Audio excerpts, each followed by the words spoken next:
നിനക്കായി ഞാൻ കാഴ്ച വയ്ക്കാം. മനവും എൻ തനുവും നന്ദിയോടെ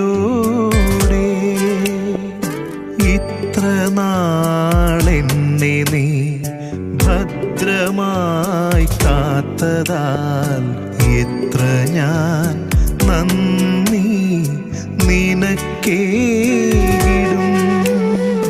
നാഥാ നിനക്കായി ഞാൻ കാഴ്ച വയ്ക്കാം.